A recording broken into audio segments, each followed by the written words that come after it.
दोस्तों, यह कहानी है रामायण काल की त्रेता युग की, जब श्री राम ने लंकापति रावण का वध किया था।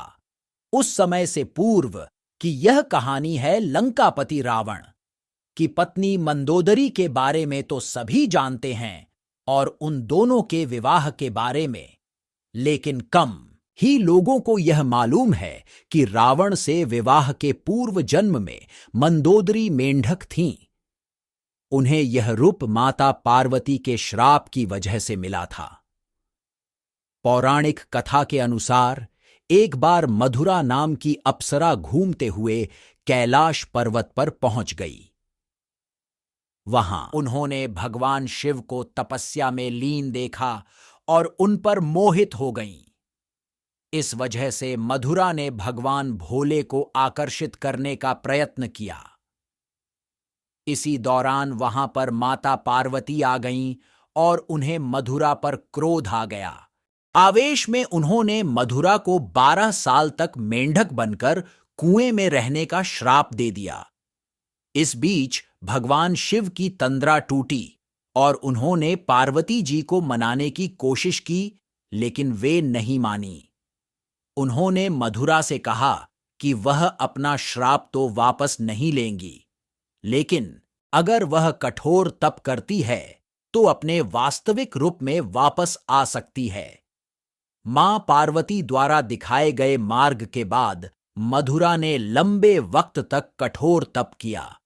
इस दौरान असुरों के देवता मायासुर और उनकी अप्सरा पत्नी हेमा भी पुत्री प्राप्ति के लिए तपस्या कर रहे थे। उधर अपने कठोर तप की वजह से मधुरा मां पार्वती के श्राप से मुक्त हो जाती है और कुएं से बाहर निकालने के लिए आवाज देती है। एक दिन मायासुर अपनी पत्नी के साथ गुजरते हैं तो उन्हें मधुरा की कुएं से आवाज सुनाई देती है और वे उसे बाहर निकाल लेते हैं। वे दोनों मधुरा को बेटी के रूप में गोद ले लेते हैं। मायासुर अपनी गोद ली हुई बेटी का नाम मंदोदरी रखते हैं, जिनका आगे चलकर विवाह रावण के साथ होता है।